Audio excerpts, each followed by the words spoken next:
Ó Maria, concebida sem pecado, rogai por nós que recorremos a vós. Na Eucaristia encontramos o sustento para seguir Jesus no caminho do serviço fraterno, em meio às provações da vida. Discípulos missionários, queremos semear os frutos da justiça e da paz, sem ambicionar honrarias. Peçamos ao Senhor que nossa prática religiosa nunca se confunda com a busca de prestígio e poder. Livro da Sabedoria.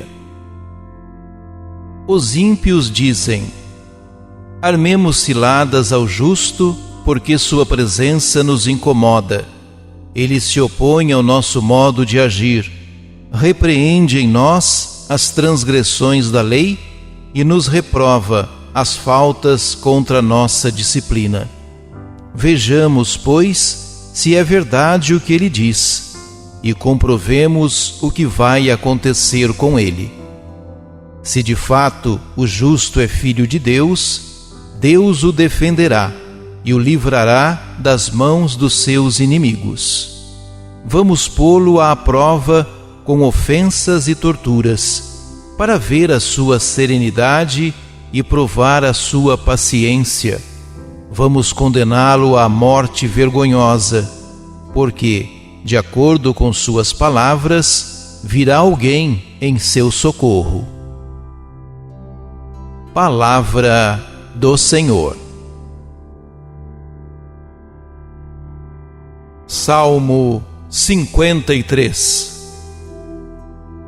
É o Senhor quem sustenta minha vida. Por vosso nome, salvai-me, Senhor, e dai-me a vossa justiça. Ó meu Deus, atendei minha prece e escutai as palavras que eu digo. Pois contra mim orgulhosos se insurgem e violentos perseguem minha vida. Não há lugar para Deus aos seus olhos. Quem me protege e me ampara é meu Deus. É o Senhor quem sustenta minha vida. Quero ofertar-vos o meu sacrifício de coração, e com muita alegria quero louvar, ó Senhor, vosso nome. Quero cantar vosso nome que é bom. É o Senhor quem sustenta minha vida. Carta de São Tiago. Caríssimos, onde há inveja e rivalidade, aí estão as desordens e toda espécie de obras más. Por outra parte, a sabedoria que vem do alto é, antes de tudo, pura, depois pacífica, modesta, conciliadora, cheia de misericórdia e de bons frutos, sem parcialidade e sem fingimento. O fruto da justiça é semeado na paz, para aqueles que promovem a paz. De onde vêm as guerras? De onde vêm as brigas entre vós? Não vêm justamente das paixões que estão em conflito dentro de vós? Cobiçais, mas não conseguis ter. Matais e cultivais inveja, mas não conseguis êxito. Brigais e fazeis guerra, mas não conseguis possuir. E a razão está em que não pedis. Pedis, sim, mas não recebeis, porque pedis mal, pois só quereis esbanjar o pedido nos vossos prazeres. Palavra do Senhor. Proclamação do Evangelho de Jesus Cristo segundo Marcos. Naquele tempo, Jesus e seus discípulos atravessavam a Galiléia. Ele não queria que ninguém soubesse disso, pois estava ensinando a seus discípulos. E dizia-lhes: o Filho do Homem vai ser entregue nas mãos dos homens, e eles o matarão. Mas, 3 dias após sua morte, ele ressuscitará. Os discípulos, porém, não compreendiam estas palavras e tinham medo de perguntar. Eles chegaram a Cafarnaum. Estando em casa, Jesus perguntou-lhes: O que discutieis pelo caminho? Eles, porém, ficaram calados, pois pelo caminho tinham discutido quem era o maior. Jesus sentou-se, chamou os 12 e lhes disse: Se alguém quiser ser o primeiro, que seja o último de todos e aquele que serve a todos. Em seguida, pegou uma criança, colocou-a no meio deles e, abraçando-a, disse: Quem acolher em meu nome uma destas crianças, é a mim que estará acolhendo. E quem me acolher, estará acolhendo não a mim, mas àquele que me enviou. Palavra da salvação.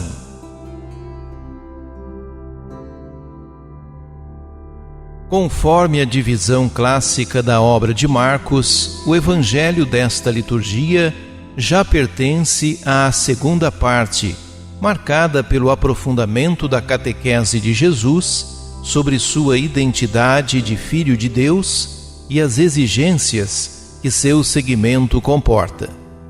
É um texto também dividido em duas partes, delimitadas pela dimensão espacial. A primeira transcorre no caminho, enquanto o cenário da segunda é a casa. Na perspectiva de Marcos, caminho e casa são os lugares privilegiados da experiência cristã. O caminho significa instabilidade, dinamismo, denotando a natureza missionária da Igreja e a necessidade de estar sempre em saída.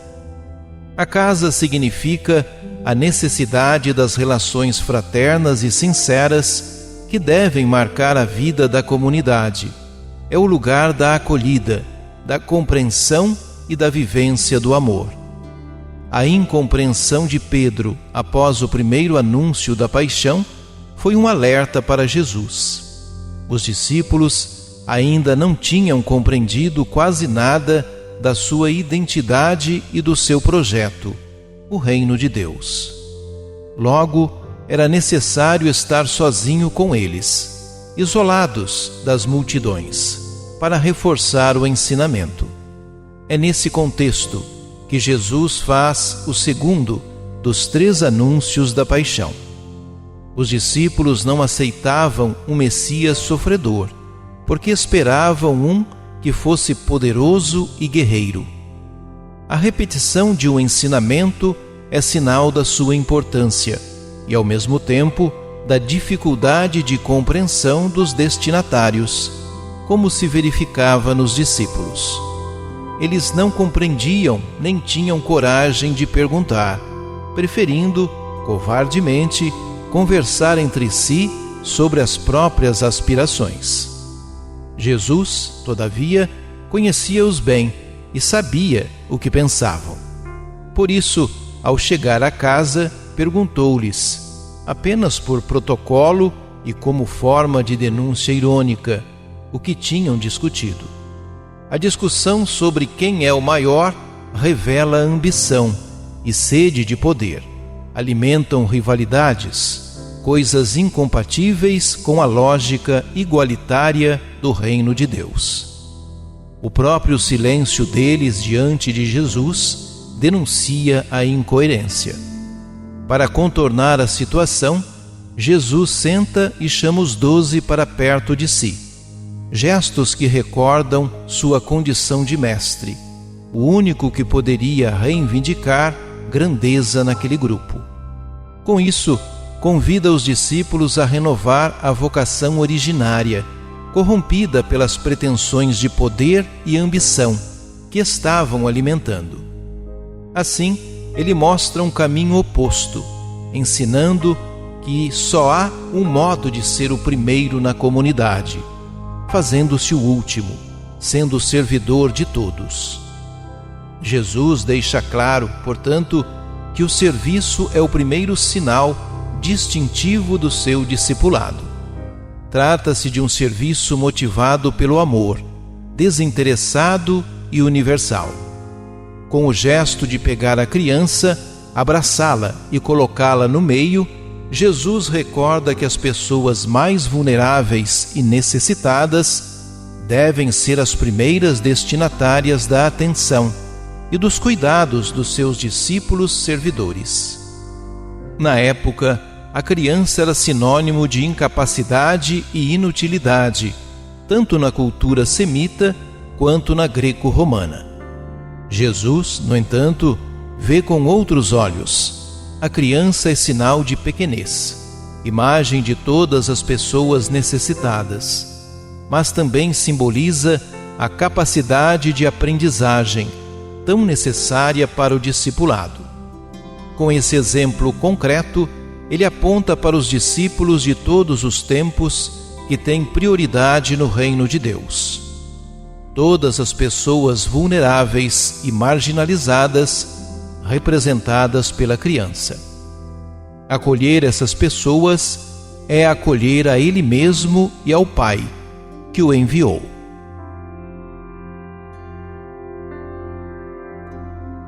Oremos. Ó Jesus Mestre, atravessas a Galileia, focado na tua missão de libertar os oprimidos. Teus discípulos, ao invés, estão preocupados em saber qual deles é o maior. Esclareces que, na tua comunidade, maior é o que serve a todos. Dá-nos a graça de entender e praticar tuas sábias exigências. Ó Maria, concebida sem pecado, rogai por nós que recorremos a vós.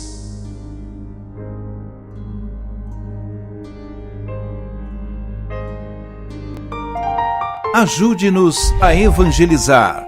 Se inscrevam em nosso canal, ativem o sininho, dê o joinha em nossos vídeos e compartilhem a palavra de Deus.